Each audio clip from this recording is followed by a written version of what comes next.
በብዙዎች ዘንድ የሚነገር አንድ አደገኛ ምክር አለ። በንግድ ስራ ውስጥ ስኬታማ ለመሆን ሁሉንም ነገር ጥለ መግባት አለብህ፣ ስራህን መልቀቅ አለብህ የሚል። ሆኖም እንዲህ ብታደርግ ሁሉም ነገር አደጋ ላይ ትጥለዋለህ። ከላይ ስናየው ውሳኔው የጀግንነት ይመስላል። ነገር ግን ለአብዛኞቹ ቢዝነስ ጀማሪዎች መደናገጥ፣ ጭንቀትና ደካማ ውሳኔዎች የመወሰኛ መንስኤም ሊሆን ይችላል። ስራህን አለመልቀቅህ ፈሪነት አይደለም፣ ብልህነት እንጂ። የቅጥር ስራ ይህ ነገር አሁን መሰራት አለበት ከሚል ጭንቀት ያድንሃል። ስህተቶችን ለመስራትና ሐሳቦችን ለማሳደግ የመተንፈሻ ቦታ ይሰጣል። ከዛሬ ከዚህ ምዕራፍ ወይም ከዚህ መጽሐፍ ስራህን እንዴት ቢዝነስህን ለመገንባት መጠቀም እንደምትችል ድብቅና ወሳኝ የሆኑ ቁልፍ ነጥቦችን የምንዳስስ ይሆናል። በተለይ የሙሉ ጊዜ ቅጥረኛ ሆነ የምትሰራ ከሆነ እንዴት በምትሰራበት ድርጅት ውስጥ ሆነ የራስህን ቢዝነስ የምትጀምርባቸውን አንዳንድ የትም ያልሰማቸውን ቁልፍ ነጥቦች በዚህ መጽሐፍ ውስጥ እናያለን። ይህም 3 ቁልፎች ሲሆኑ የቅጥር ስራህ ቢዝነስን መጀመሪያ አድርገው፣ እንዲሁም በምትፈልገው ጊዜ ሳይሆን ባለ ጊዜ ቢዝነስህን ገንባ፣ በመጨረሻም ስራህ የመጀመሪያ ደንበኛህ ነው የሚሉትን እነዚህን ቁልፍ ነጥቦች በዚህ የመጽሐፍ ቅምሻችን በስፋት እንዳስሳለን። እንደተለመደው ቪዲዮውን ላይክ በማድረግ እንጀምር።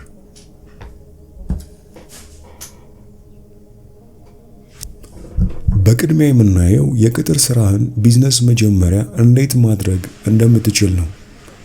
የቅጥር ስራ ወጥመድ አይደለም፣ የመጀመሪያው ሀብት ማግኛ መንገድህ እንጂ። በጣም ብዙ ቢዝነስ ጀማሪዎች ከቅጥር ስራ መውጣት እንዳለባቸው ያስባሉ። ሆኖም ቢዝነስ ስትጀምር ስራህ ጠላት ሳይሆን ነፃነትህን የሚሰጥ ሞተር እንደሆነ አድርገህ ማሰብ ጀምር። ይህም ኪራይ ይከፍልልሃል፣ ምግብህን ይገዛልሃል፣ ጭንቀትህንም በተወሰነ መልኩ ቀለል ያደርገዋል። እናም ጎዳና ሳትወጣ ቢዝነስህን ለመሞከር ጊዜ ይገዛልሃል። ደሞዝህን ቢዝነስ እንደማስጀመሪያ ካፒታል አድርገህ ተመልከተው። ደሞዝህንም በጥበብ ተጠቀምና ለትልቅ ነገር ማስጀመሪያ አድርገህ መጠቀም ትችላለህ። እንደ እውነቱ ከሆነ በምሽት በምሳ እረፍቶችና ቅዳሜና እሁድ የተገነቡ ብዙ ታላላቅ ቢዝነሶች አሉ። አሁን ላይ የቢሊዮን ዶላር ካምፓኒ የሆነው የስፓርክስ መስራች የሆነችው ሳራ የቢዝነስ ሐሳቧን በምሽት ስትሰራ ቀን ላይ የፋክስ ማሽኖችን ትሸጥ ነበር። እንደ ቢዝነስ ጀማሪ ምርጡ ንብረትህ ጊዜ አይደለም፣ መረጋጋት እንጂ። እናም ይህንን ስራ ይሰጣል። ማለትም የቅጥር ስራ ይህንን እንድታረግ፣ እንድትረጋጋ እድል ይሰጣል። እስኪ አንድ እውነተኛ የቢዝነስ ታሪክ እዚህ ላይ ላጋራ። ይህ በደሞዝ የተገነባ ቢዝነስ ነው። ፊል ናይት ናይክን ወይም የጫማ ካምፓኒ የሆነውን ናይክን ሲያቋቁም ስራውን አላቆመም ነበር። ማለትም የቅጥር ስራውን። እንዲያውም ጫማ እየሸጠ የሙሉ ጊዜ የሂሳብ ባለሙያ ሆኖ ሰርቷል። የሚያገኘውን ገንዘብም በህይወት ለመትረፍ ብቻ ሳይሆን ለቢዝነሱ ዕቃ ለመግዛት፣ የጉዞ ወጪዎችን ለመሸፈን ያስፈልገው ነበር። የቢዝነስ ሞዴሉን ከፈተሸ፣ በጃፓን ካሉ አቅራቢዎች ጋር ግንኙነት ከገነባና እውነተኛ የገበያ ፍላጎት ካገኘ በኋላም ነበር ሙሉ ጊዜውን በናይክ ላይ ያተኮረው። እዚህ ጋር ቁልፉ ነጥብ ምንድነው? ቁልፉ ነጥብ ይሄ ነው። ያኔም ቢሆን ስራውን የመልቀቅ ውሳኔው አደገኛ ነበር። ነገር ግን ለቅጥር ስራው ምስጋና ይግባውና ተረጋግቶ የራሱን ቢዝነስ እንዲጀምር አስችሎታል። ዛሬ ናይክ ላይ ከ100 ቢሊዮን ዶላር በላይ ዋጋ ያለው ካምፓኒ ሆኗል። አነስ ያለ በኦንላይን ዕቃዎችን የሚሸጥ ቢዝነስ እየሞከርክ እንደሆነ አድርገህ አስብ። ስራህን ወዲያውኑ ከማቆም ወይም ከማቋረጥ የሚያመልጥ እያንዳንዱ ሽያጭ ምን እያልኩ ነው? ስራህን ከለቀቅ የሚያመልጥህ እያንዳንዱ ሽያጭ አንተን የኢኮኖሚ ቀውስ ውስጥ ሊከት ይችላል። ለመኖርም በየቀኑ ዕቃህን የሚገዛ ሰው መኖር አለበት። ነገር ግን የቅጥር ስራህን ከቀጠልክ ጊዜህን ወስደህ ስለ ቢዝነስ ስራ ማንበብ፣ ማህበራዊ ሚዲያዎች ላይ ተከታዮችን መፍጠር እንዲሁም ቅዳሜና እሁድ ላይ ትዕዛዞችን ወይም የዕቃ ትዕዛዞችን መላክ ትችላለህ። ስለ ኪራይም ሆነ ስለምትበላው ምግብ ብዙም አትጨነቅም፣ ምክንያቱም ቋሚ ስራህን አልለቀቅምና። ይህም ወደ ተሻሉ ውሳኔዎች ይመራሃል፣ ታጋሽም ያደርጋል። እዚህ ነጥብ ላይ ብዙዎች የሚሰሯቸውን አንዳንድ ስህተቶችን ላሳይ። ስለሰለቸህ ወይም ስለሚደክምህ ብቻ ስራህን በቶሎ መልቀቅ መጀመሪያ እንዲህ እንድትሆን ያደረገ መንስኤውን ማስተካከል ይኖርብሃል። ስለ ቢዝነስ ገና በጅምሩ እያለ ለሁሉም ሰው መንገር፣ ቢዝነስ መስመር እስኪይዝ ድረስ ዝም ማለት ይኖርብሃል። በመቀጠል እነዚህን ተግባራዊ መመሪያዎች ማድረግ አለብህ። ከደሞዝ የሆነ ያህሉን ለቢዝነስ መድብ። ከተቻለ በቤት ውስጥ ሆነ አሊያም በኮንትራት የምትሰራቸውን ስራዎች ፈልግ። ይህም ለቢዝነስ ጊዜ እንዲኖር ያደርጋል። እንዲሁም ከቅጥር ስራ የምታገኛቸውን ጥቅማ ጥቅሞች ለቢዝነስ ተጠቀማቸው። ለምሳሌ የሶፍትዌር መሳሪያዎች፣ የትምህርት ክፍያ ወይም ስልጠና ሊሆን ይችላል። በመጨረሻም መቼ ከቅጥር ስራ መልቀቅ እንዳለብህ እቅድ ይኑር። ቢዝነስ ምን ያህል ገንዘብ ወይም ደንበኛ ሲኖረው ስራህን ለመልቀቅ ተዘጋጅተሃል?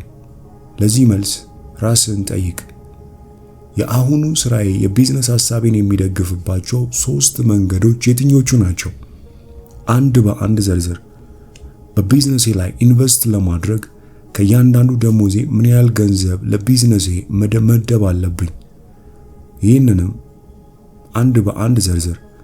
በቢዝነሴ ላይም ሆነ በቅጥር ስራዬ ላይ ተወጥሬ ራሴን በእጅጉ እንዳላዳክም ምን ድንበሮችን ማዘጋጀት አለብኝ? ለዚህም ጥያቄ ምላሽ ይኑርህ። የነጻነት ቁጥሬ ወይም የመጨረሻ ማግኘት የምፈልገው ገንዘብ ስንት ነው? ስራዬን ከመልቀቄ በፊት ምን ያህል ገንዘብ መቆጠብ ወይም ምን ያህል ገቢ ከቢዝነሴ ማግኘት አለብኝ? ለዚህም ጥያቄ በቂ ምላሽ ጻፍ። በመቀጠል የምናየው በምትፈልገው ጊዜ ሳይሆን ባለ ጊዜ እንዴት ቢዝነስን መገንባት እንደምትችል ነው። ተጨማሪ ጊዜ አያስፈልግም፣ የተሻለ ትኩረት እንጂ። አብዛኞቹ ጀማሪዎች ነገሮችን ለማድረግ ስራ የሌለበት ነፃ ረጅም ረፍት ወይም ፍጹም ሳምንት ያስፈልገናል ብለው ስለሚያስቡ ቢዝነስ ለመጀመር ይዘገያሉ። ነገር ግን ምርጥ ቢዝነስ ጀማሪዎች ባላቸው ጊዜ ቢዝነሳቸውን ይገነባሉ። ከእራት በኋላ 1 ሰዓት ብቻ ካለህ ወይም በሳምንቱ መጨረሻ ላይ ጥቂት ከእረፍት የተቆረሱ ደቂቃዎች ካሉ ቢዝነስን ለመጀመር በቂ ነው። እንደ እውነቱ ከሆነ የጊዜ እጥረትም ሆነ ሌሎች ገደቦች ፈጠራን ሊያሳድጉ ይችላሉ። ገደቦች ለጉዳዩ ቅድሚያ እንድትሰጥ ያስገድዱሃል። ከመጠን በላይ ማቀድን አቁመህ ማድረግንም ትጀምራለህ። በቂ ጊዜ መጠበቅ ብዙውን ጊዜ በፍርሃት ውስጥ እንድትወድቅ ያደርጋል። ብዙ ሰዎች ጊዜ የለንም ቢሉም ቢዝነስ ለመጀመር ከሚያስፈልጋቸው ጊዜ በላይ የማይወዱትን የቴሌቪዥን ፕሮግራም ወይም ሶሻል ሚዲያ በመመልከት ያሳልፋሉ። ይህ ስለ መቸኮል ወይም ለቢዝነስ ተጨማሪ ጊዜ ስለመስጠት አይደለም፣ ያለህን ጊዜ በአግባቡ ስለመጠቀም እንጂ። በትንሹ ጀምር፣ ወጥነትህም ጥንካሬን ያመጣልሃል። እስኪ እዚህ ጋም እውነተኛ አንድ የቢዝነስ ታሪክ እንመልከት። ይህ ትርፍ ጊዜን በመጠቀም እንዴት ቢዝነስ ስለተገነባ ሰው ነው። ሁሉም ነገር የሚሸጥበትና የሚገዛበት ክራይግሊስት የሚባል ዌብሳይት አለ። ስራ፣ ቤት፣ ጫማ፣ ቧንቧ ሰሪ፣ ሁሉም ነገር በአንድ ቦታ በዚህ ዌብሳይት ላይ ይገኛል። መስራቹ ክሬግ ኒውማርክ ይህንን ታዋቂ ዌብሳይት ከመስራቱ በፊት በአይቢኤም ውስጥ የሶፍትዌር ኢንጂነር ሆኖ ተቀጥሮ እየሰራ ነበር። ብዙ ትርፍ ጊዜ አልነበረውም፣ ሆኖም ያለውን ጊዜ ተጠቅሞታል። በአካባቢው ስላሉ ዝግጅቶች ለጓደኞቹ ኢሜል በመላክ ጀመረ። ከዚያም ቀስ በቀስ አዳዲስ ነገሮችን እየጨመረ ሄደ። ለደንበኞቹ ምላሾቹን መስጠትና የሚሉትን መስማት ጀመረ። እሱ ሌሊቶቹን ሙሉ በአዲስ ቢዝነስ ላይ አላሳለፈም ወይም ደግሞ የቅጥር ስራውን አልለቀቀም። ያለውን ትርፍ ጊዜ አመጣጥኖ ተጠቀመ እንጂ። የዚህ ታሪክ ቁልፍ ሐሳብ አዲሱን ቢዝነስ በየቀኑ በጥቂቱ አሻሽል። በመጨረሻ ሰውየው በአሜሪካ ውስጥ በጣም ከሚጎበኙ ድረገጾች አንዱ እንዲሆን አደረገው። በየቀኑ ለ10 ሰዓታት መልፋትም አላስፈለገውም። ከጠዋት እስከ ማታ የቅጥር ስራ ሰርተህ ወደ ቤት ትገባለህ እንበል። ደክሞሃል። ነገር ግን ማህበራዊ ሚዲያ ላይ ጊዜ ከማሳለፍ ላይ ወይም ለ2 ሰዓታት አንድ ፊልምን ከመመልከት ይልቅ 45 ደቂቃዎችን በቢዝነስ ላይ ብታሳልፍ ይህም በሳምንት 5 ሰዓት ነው። በአንድ ወር ውስጥ ይህ 20 ሰዓት ያህል ነው። በአንድ ዓመት ውስጥ ከ250 ሰዓታት በላይ ይሆናል። ይህም ብዙ ሰዎች በህልማቸው ከሚያጠፉት የበለጠ ጊዜ ነው። እዚህ ጋር ብዙዎች የሚሰሯቸው ስህተት በቀን 1 ሰዓት ብቻ ትርፍ ሰዓት እያለ እጅግ ትላልቅ ነገሮችን ለመስራት ማቀድ፣ ባለ ጊዜ በትንሹ መጀመር፣ ሁሉንም ነገር በአንድ ጊዜ ለመስራት መሞከር፣ ለስንፍና ከመጠን በላይ ራስህን መውቀስ። ይህንን ተው፣ ራስህ ይቅር በለው፣ አስተካከል፣ እናም እንደገና ጀምር። በመቀጠል እነዚህ ተግባራዊ እርምጃዎችን አሁኑኑ አድርግ። ሳምንታዊ ጊዜ መድብ። በሳምንት ከ3 እስከ 5 ትናንሽ ተግባራት የምትከውንባቸውን ጊዜዎችን መድብ። ይህም እንደ ማስፈንጠሪያ ይሆናል። የዕለት የኃይል ሰዓት ፍጠር። ሊደገም የሚችል ከፍተኛ ውጤት ያለው የ60 ደቂቃ ጊዜን በየቀኑ መድብ። ከስልክ ጋር ያለህን ወዳጅነት ቀንስ። ትኩረትህን የሚከፋፍሉ አፕሊኬሽኖችን አሁኑኑ አጥፋ። በየዕለቱም ያለ ስልክ የምትቆይበት ጊዜ ይኖርህ። እስኪ ራስህን ጠይቅ። በየሳምንቱ ስንት ሰዓት ለቢዝነስ ስራ መስጠት ትችላለህ? ብዙውን ጊዜ ትኩረት የማገኝበት ወይም ሌላ ሰው ሐሳቤን ሊበትንብኝ የማይችለው ሰዓት የትኛው ነው? ተጨማሪ ጊዜ ለማግኘት የትኞቹን 3 አስፈላጊ ያልሆኑ ጊዜ አባካኝ ተግባራትን መቀነስ ትችላለህ? በተጨናነቀ ቀን እንኳን ወይም ደግሞ ድብርት ውስጥ ብትገባ እንኳን ምን የተሻለና ሊደገም የሚችል ተግባር መስራት ትችላለህ? የኔ ፍጹም የሆነ የኃይል ሰዓት ምን ይመስላል? ምን ነገሮችንስ በዛ ሰዓት ልሰራበት እችላለሁ? ለነዚህ 5 ጥያቄዎች ወረቀትና እስክሪብቶ አውጣና አሁኑኑ አንድ በአንድ መልሳቸው። በመቀጠል የምናየው ሶስተኛውን ማለትም ስራ የመጀመሪያ ደንበኛ ነው የሚለውን ነጥብ ይሆናል። ቢዝነስ ስትጀምር የቅጥር ስራ የቤት ኪራይህን ለመክፈል ብቻ አይደለም የሚጠቅምህ፣ የስልጠና ቦታህም ነው። በቅጥር ስራ ውስጥ የምታዳብራቸው ችሎታዎች፣ ልማዶችና አስተሳሰቦች ወደፊት ቢዝነስህን በቀጥታ ይቀርጻሉ። የአሁኑን ቀጣሪህንም እንደ መጀመሪያ ተከፋይ ደንበኛ አድርገህ ያዘው። እስቲ አስበው፣ ለዚህ ስራ ዋጋ እየሰጠ ነው። ቀጣሪ ባንተ ይተማመናል። ከሰራተኞቹም ጋር ሆነ ከደንበኞቹ ጋር በደንብ ትግባባለህ። አንድ ሰው በየወሩ ደሞዝ እየከፈለ እነዚህን ነገሮች ማድረግ ካልቻልክ የራስህን ቢዝነስ ስትጀምር 10 እጥፍ ከባድ ይሆንብሃል። አሁን የሌለህን የደንበኞች አያያዝ ከየትም አታመጣም። አሁን የሌለህ የሥራ አፈጻጸምም የራስህን ቢዝነስ ስትጀምር አይኖርህም። ስራህን እንደ ላብራቶሪ ተጠቀምበት፣ ማለትም የቅጥር ስራህን። ሐሳቦችህን ፈትናቸው። ከደንበኞች ጋር ያለህን ግንኙነት አሳድግበት። በጫና ውስጥ ሆነ መስራትን ተማርበት። እንዲህ ካደረግ የቅጥር ስራህን ወይም ቢዝነስህን ለመጀመር እንደ መለማመጃ ይሆንልሃል። አሁንም እውነተኛ የቢዝነስ ታሪክ ላካፍልህ። ይህም አስተናጋጅ የነበረውን ባለሀብት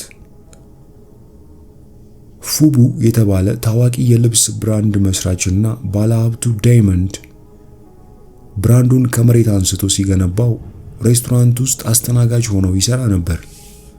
እያንዳንዱን ደሞዙን ቢዝነሱን ለመርዳት ተጠቅሞበታል። ከሁሉ በላይ ደግሞ ደንበኞችን እንዴት መያዝ እንዳለበት፣ እንዴትም በአንድ ጊዜ ብዙ ስራዎችን መከወን እንዳለበትም አስተምሮታል።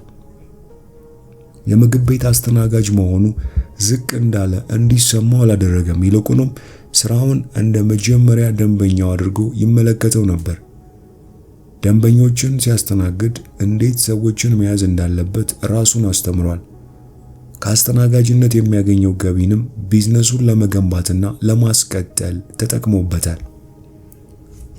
የሱ ታሪክ ቁልፍ ሐሳብ ዴይመንድ ጆን የቅጥር ስራውን እንደ መለማመጃ ሜዳ መጠቀሙ ወደ ራሱ የቢዝነስ ዓለም ሲገባ ነገሮች ቀላል እንዲሆኑ አድርጎታል የሚለው ሐሳብ ነው። እዚህ ጋር በአንድ ሱቅ ውስጥ ተቀጥረ ትሰራለህ፣ ሆኖም የራስህን የዲዛይን ስቱዲዮ መጀመር ትፈልጋለህ ብለን እናስብ። ከደንበኛ ጋር ያለ እያንዳንዱ ግንኙነት የሽያጭ ስነልቦና ያስተምርሃል።